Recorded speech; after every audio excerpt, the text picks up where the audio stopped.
Yo, what is going on, you guys? So today I'm back with a brand new video, and I just completed a $70,000 sports card trade, and I do want your guys' opinion. Do you think I won the trade? Do you guys think I lost the trade? But before we get into it, I did want to say a little bit about our membership program because we've had some picks that have done extremely well. Most recently, we were recommending Ja Morant's Prism Blues last year for around 1,700. They're currently up to more than 3,000. Most sales are roughly 3,500. So that's just one of the many picks. Of course, Kawhi Leonard, we were buying during the peak of his injury for dirt cheap prices. His Prism bases went as low as $300. They're currently up to over $600. Joe Montana, for our ultra high-end members, we were recommending his tops when it dipped to 40,000. It's currently back up to over 70,000. So just many different picks that have done extremely well. So if you guys would like some guidance in the sports card market, at the beginning of football offseason, a lot of the quarterbacks we were buying are up more than 30% to date. So just always catching, what's going to be next in the market, who's going to be hot next. We're kind of on top of that. So if you guys would like to join in, the link is down below to sportscardsinvest.com. But without further ado, we're going to hop right into this video. So essentially, I had a full case of 2013 Prism basketball hobby boxes. That is, of course, Giannis's rookie year. I know you guys have seen it on previous videos probably. And just overall, I posted about it quite a lot. Those boxes or those cases I had bought from PWCC. I realized, so essentially a few months ago when spending really dried up, I realized in the market that people were willing to spend $7,000 to $8,000 on each hobby box. But when you put up 12 hobby boxes and sold it as a case, it was very tough to get people to spend $80,000 on a case. It was just not the prime spending time in the market. And of course, times have changed a little bit. So essentially, as these boxes were selling for $8,700 each, I bought a case of 12 boxes for around 50 grand. If you work that out, that's literally 50% of comps. But the simple truth was nobody was willing to spend $80,000 at that time. Yet people were willing to spend $7,000 on a box. And so what I did was I bought that full case. And initially, my initial plan was to break it up and sell the individual boxes for $7K. I had two cases in total. Both of the PWCC Premier Auctions, I got the case. The first case, broke it up, sold that, got my $84K out of it. Great profit. The second case, I went ahead and did a trade with it. Someone was interested in the case as a full. Times have changed a little bit in the market. A lot more people are spending money right now. And so I got a total of 4 cards that are sitting right in front of me, and I got $22,000 in cash. So I want you guys' opinion on this. So the first card, and actually a trio of cards, we got Bill Russell's PSA 4 Topps rookie card. Of course, this has been a hot commodity for the last few months, of course, due to Bill Russell's tragic passing. So we went ahead and got 3 total in this trade. So we got 3 PSA 4 Bill Russell rookie cards. Now these Bill Russell rookie cards are running around $10,000 to $11,000 each.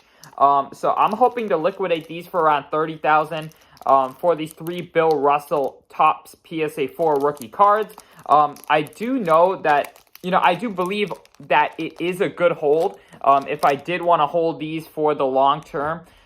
However, my style of investing, and I know I broke this down on the channel quite a lot, is I'm all about quick flips because I think if you put in the time and you can continue to build your money up, you can scale up a lot faster than long-term holding. I do think if I held on to this for another year, I could get at least a good 20% return. These are down so much. This was around a $30,000 card at one point, and it dropped down to all the way around $7,000. They're starting to bounce back up.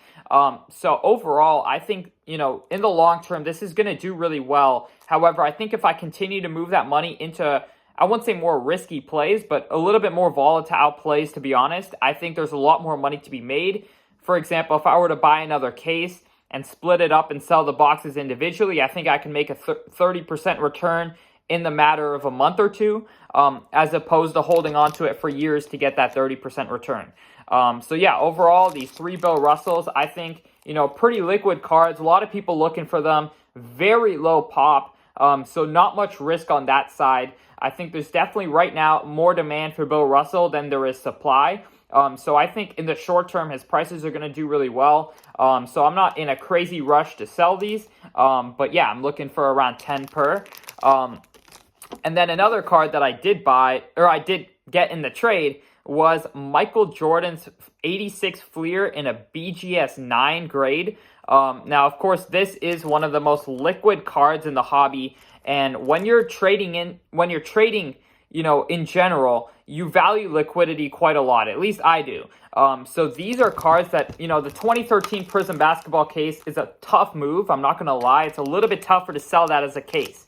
Old Prism, sealed hobby box cases, it takes a really specific buyer. However, with this, not only did I get cash, but I got a lot of liquidity. Like these cards, I think if I wanted to sell, I could get rid of them within a few days. So that's what I really liked about this trade, and that's why I really did the trade. This is a card that I'm also very comfortable holding on to. I do think it looks a little bit, I'm not going to personally send it to PSA, but when I was buying the card, when I'm selling a card personally, I think there are a good amount of people who are cracking BGS and sending to PSA, so it makes it an easier sell because it's a very good condition to BGS 9. And so I definitely think it's going to be an easy sell. I'm honestly looking to hold it for a little bit of time at least. I think these have taken a little bit too big of a hit. And recently we've seen LeBron's Topps Chrome bounce back, 15, 20, 30% even over the last few months. So I think Michael Jordan's Fleer is also going to get a little bit of a bump. I think we're waiting for the next PSA 10 sale. The last have been all around the 200,000 range. I think we're going to be trending upwards to 250,000 on the PSA 10, and that's going to make this value go up. So this, I'm in it around 13,000 in trade. I do like where it's at, given the PSA 9 is, closer to 20.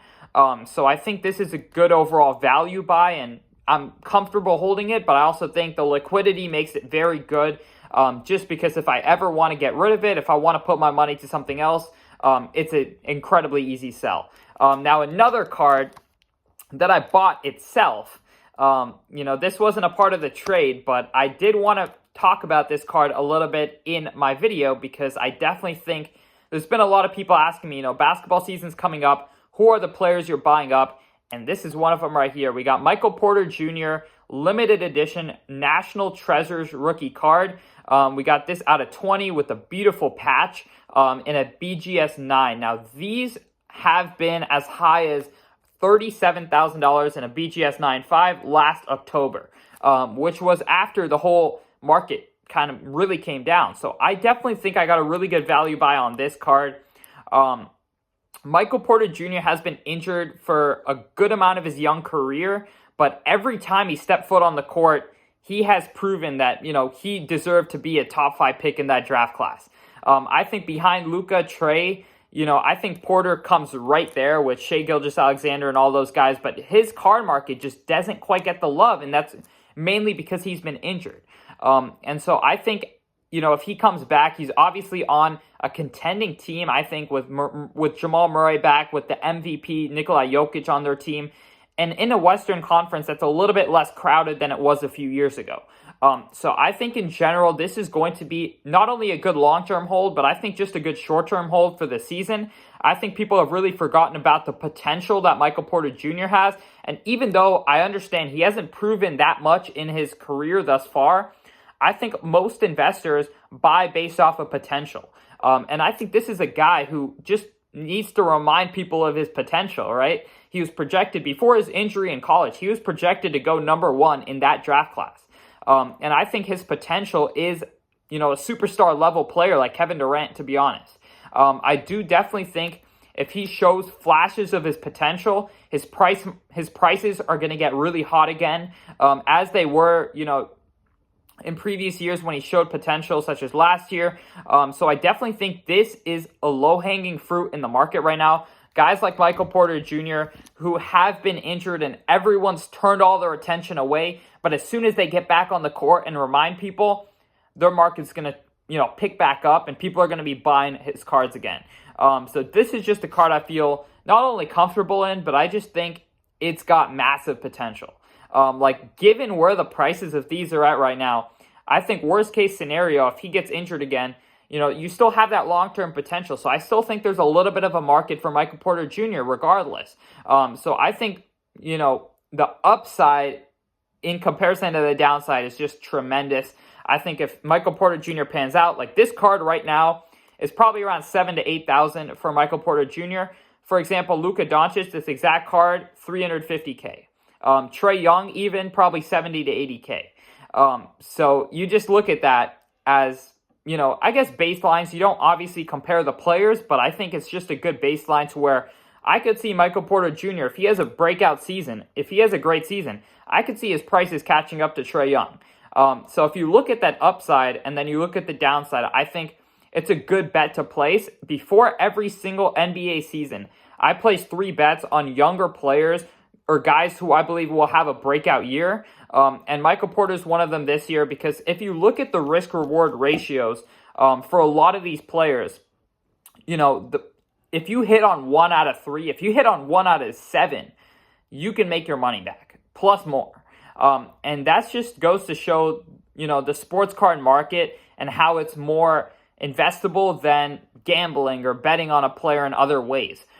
Because if he doesn't have a breakout season, if he plays exactly the same as he did last year, I'm probably not losing out on this. I may lose 1,000 or 2, worst case. Of course, if he does have a career-ending injury, that's where a risk lies. But if he has the same season as he did last year, probably roughly the same price on this card. But if he has a breakout year, I could 10x. And so if I do that across 5 or 6 players and I break even or even lose a little bit on 3 or 4 of them, but 1 or 2 of them have big breakout seasons, and you get that 5 to 10x return, and their market really establishes, I think it's a pretty good safe bet to place. And given when this guy's been healthy, he's played incredibly well. If he's on the court and healthy, I think there's a good chance he has that year that surprises people. So that's definitely, my thought process behind getting into a player like that. I know there's a lot of people out there who, of course, doubt a lot of these young players and put their money in certain players. But at the end of the day, when people see potential in this market, they throw loads of money at these cards. For example, Zion, who hasn't done much more than Michael Porter Jr., this card would be close to 6 figures, if not more. And for Michael Porter Jr., it's incredibly low. So that's, the thought process I go through when making these investments. I know it is a little bit more of a risky play than guys like these, Bill Russell, Michael Jordan. And that's why I do put more money into safer players than I do guys like Michael Porter Jr. But I just think this is, a good learning lesson for a lot of people out there who do want to kind of place bets. I think that's the way to think about it. You just go, if you're buying someone at their low, it can only go so much lower. I understand it could go to 0 if he has a career-ending injury and no one hears of him ever again. But at the end of the day, I'm willing to take that risk to potentially see a 5 to 10x return. So thank you guys so much for watching today's video. Let me know if I won or lost this trade. But yeah, thank you guys so much for watching. Subscribe if you're new. Go ahead and sign up for our membership program if you're interested in getting some picks. And other than that, I hope you all enjoyed, and I'm out. Peace.